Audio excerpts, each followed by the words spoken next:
கடைசி ஒரு 30 வருஷத்துல ஸ்ட்ராம்படுன்னு சொல்லப்படுற கூட்ட நெரிசல்னால கிட்டத்தட்ட ஒரு 3000 பேர் கிட்ட இறந்து போயிருக்காங்க.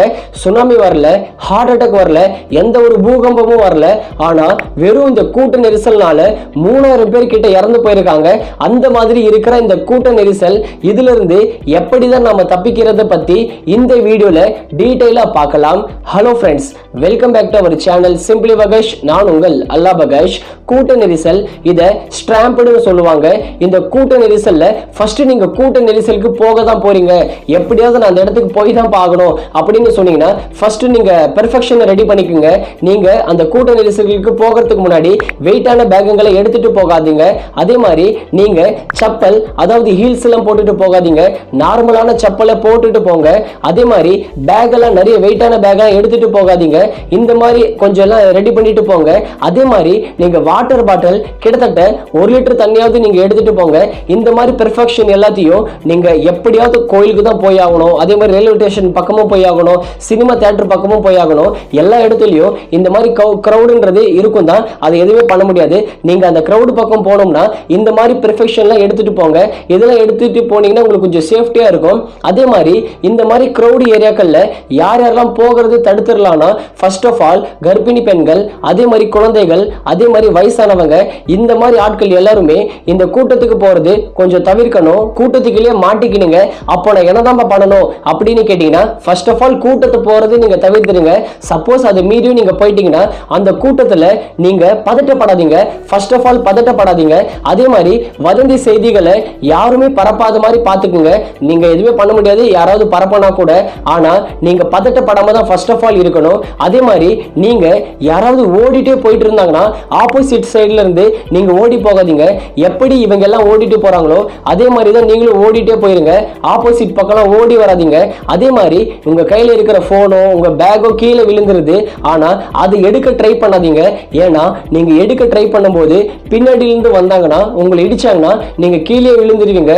அதனாலேயே நீங்க கீழே உங்களுடைய பொருள் எது வேணா கீழே விழட்டும், அதை அப்படியே விட்டுருங்க. போனாலும் போச்சு, நம்மளுக்கு உயிர் முக்கியம். அந்த மாதிரி எதுவுமே எடுக்காம நீங்க நேராவே போயிருங்க. அதே மாதிரி இந்த மாதிரி ஒரு நீங்க ஸ்ட்ரைட் லைன்ல நிக்கணும். ஏன்னு சொல்ல வரேன்னா பாக்ஸர் இந்த மாதிரி பொசிஷன்ல நிற்கும் போது நீங்க ஓடிட்டு இருக்கும் போதோ ஒருவேளை நிக்கிறீங்க, இந்த மாதிரி கூட்டம்லாம் ஓடி வராங்களோ நீங்க இந்த மாதிரி அடிக்கிற மாதிரி நின்றுங்க. ஏன்னா இந்த மாதிரி நீங்க ஆங்கிள் நிற்கும் போது உங்க ஹார்ட்டுக்கு யாருனாலையும் வந்து இடிக்க சான்ஸே இல்லை. அதே மாதிரி ஹார்ட் அட்டாக்கும் வர வாய்ப்பு இல்லை. அதே மாதிரி மூச்சு அடிப்பும் ஏற்படுறதுக்கு வாய்ப்பு இல்லை. லங்ஸும் கொஞ்சம் கரெக்டா இருக்கும். அதனால இந்த பொசிஷனை ஃபாலோ பண்ணுங்க. அதே மாதிரி நீங்க சவுத் ஓரமா போயெல்லாம் நிக்காதீங்க. ஏதாவது ஒரு ஓரமா போய் நின்றுங்க. காத்தோட்டமா வர, அதாவது ஆக்சிஜன் நம்மளுக்கு கரெக்டா வர அந்த இடமா பார்த்து நின்றுங்க. ஏன் சவுத் ஓரம் நிக்காதுன்னு சொல்ற வரேன்னா, ஏன்னா வர கூட்டம் எல்லாமே ஓரமா தான் எதிர்பார்ப்பாங்க. அதனால ஓரமா போய் நின்றீங்கன்னா அப்படியே வந்து உங்களை அமைக்கிடுவாங்க. அதனாலதான் சவுத்து ஓரமா போய் நிக்காதீங்கன்னு சொல்ல வரேன். கூட்டத்துக்கு நடுவில் போய் மாட்டிக்காதீங்க. ஒருவேளை மாட்டிக்கிட்டீங்கன்னா கூட நீங்க கொஞ்சம் ஓரமா வந்துட ட்ரை பண்ணுங்க. எப்படியாவது அந்த இடத்துல இருந்து ஓரமா வந்துட ட்ரை பண்ணுங்க. அதே மாதிரி நீங்க அந்த கூட்டத்துக்குள்ள வரதுக்கு முன்னாடியே ஃபர்ஸ்ட் ஆஃப் ஆல் எக்ஸிட் ஏரியாவை பார்த்து வச்சுக்கோங்க. ஏன்னா நீங்க ஃபர்ஸ்ட் பார்த்து வச்சுக்கிட்டீங்கன்னா கூட்ட நெரிசல் ஏற்படும் போது உங்களால முடியலனா நீங்க அந்த எக்ஸிட் ஏரியா பக்கம் போயிடலாம். அதனால நீங்க ஃபர்ஸ்ட் ஆஃப் ஆல் கூட்ட நெரிசலுக்குள்ள வரும்போதே நீங்க எக்ஸிட் ஏரியாவை பார்த்து வச்சுக்கோங்க. அதே மாதிரி உங்களுக்கு கூட்டத்தில் இருக்கும்போது ஆக்சிஜன் சரியா கிடைக்காது. ஒருவேளை பிரச்சாரத்துக்கு போறீங்களோ, பிரச்சாரத்து பண்றவங்களை பார்க்க போறீங்களோ, ஏதோ ஒண்ணு நீங்க போறது ஓகே அப்படின்னு நினைச்சிட்டீங்கன்னா ஃபர்ஸ்ட் ஆஃப் ஆல் நீங்க ஓரமா இருந்துட்டு, அதாவது மரத்து மேலெல்லாம் ஏறாதீங்க, மரத்து பக்கம் போய் நின்றுங்க. அதே மாதிரி உங்களோட கார் தூரத்துல நிப்பாட்டிட்டு கார் மேல கூட ஏறி நின்று பாருங்க. இந்த மாதிரி நீங்க பார்க்கும்போது நீங்க சேஃப்டியா இருக்கலாம். கூட்டத்துல ஓடிட்டு இருக்கும் போது நீங்க தடிக்கே விழுந்துறீங்க, உங்களை மீறி நீங்க கீழே விழுந்துறீங்கன்னா ஒரு ஆங்கிளை கொடுத்துருக்கேன், அந்த ஆங்கிளை பாருங்க. அந்த மாதிரி நீங்க படுக்கும் பொழுதுதான் உங்களுக்கு யாராவது உங்களை மிதிச்சிட்டு போனாலும் உங்க பக்கவாட்டுல மட்டும்தான் அடிபடுமே தவிர மற்றபடி ஹார்ட் பக்கமும் இடிக்காது, கால் பக்கமும் இடிக்காது. அதனால இந்த ஆங்கிள் நீங்க படுத்துருங்க. இந்த மாதிரி ஆங்கிள் படுக்கும்போது தலை பக்கமும் கை வச்சுக்கோங்க. அந்த மாதிரி பண்ணும்போது உங்க தலைக்கும் பாதிப்பு ஏற்படாது, உங்க ஹார்ட் பக்கமும் பாதிப்பு ஏற்படாது. இந்த மாதிரி ஆங்கிள் நீங்க கீழே விழுந்துட்டீங்கன்னா இந்த மாதிரி ஒரு ஆங்கிள் ட்ரை பண்ணி பாருங்க. இந்த மாதிரி நிறைய ஐடியாக்களை நான் சொல்லியிருக்கேன். இதெல்லாம் ஃபாலோ பண்ணுங்க. வருங்காலத்துல இப்ப நடந்துச்சு பாருங்க கரூர்ல இந்த ஸ்ட்ராம்படு, அந்த மாதிரி ஸ்ட்ராம்படு இனி வரும் காலங்கள்ல நம்ம தடுக்கலாம். இந்த மாதிரி எல்லாம் ஃபாலோ பண்ணீங்கன்னா இந்த 2025லயே திருப்பதியிலிருந்து ஆர்சிபி கப் வாங்கின பிறகு அதே மாதிரி இந்த டிவிகே கரூர் பிரச்சாரம் வரைக்கும் ஏகப்பட்ட பேர் 2025லயே 75 பேர் கிட்ட இறந்து போயிருக்காங்க இந்த ஸ்ட்ராம்படுனால.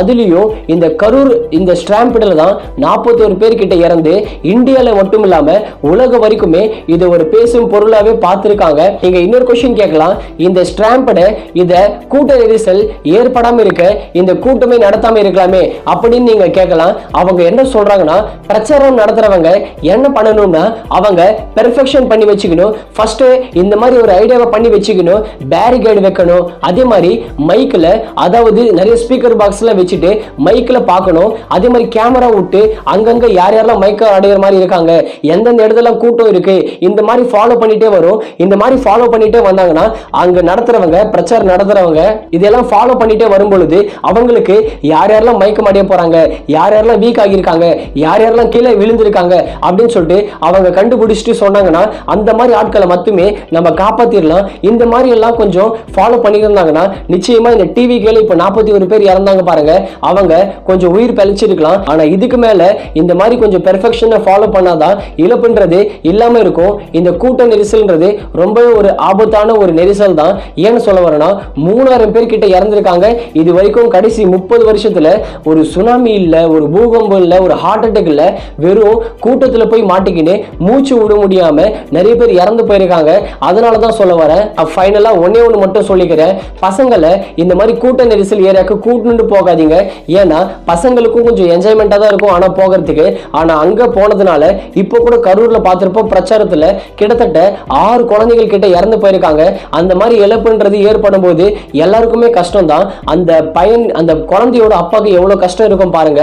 அதனாலதான் சொல்ல வரேன், சின்ன குழந்தைகள்லாம் இந்த மாதிரி கூட்ட நெரிசலுக்கு கூட்டின்னு போறது கொஞ்சம் அவாய்ட் பண்ணுங்க. அதே மாதிரி கர்ப்பிணி பெண்கள்லாம் போகாதீங்க.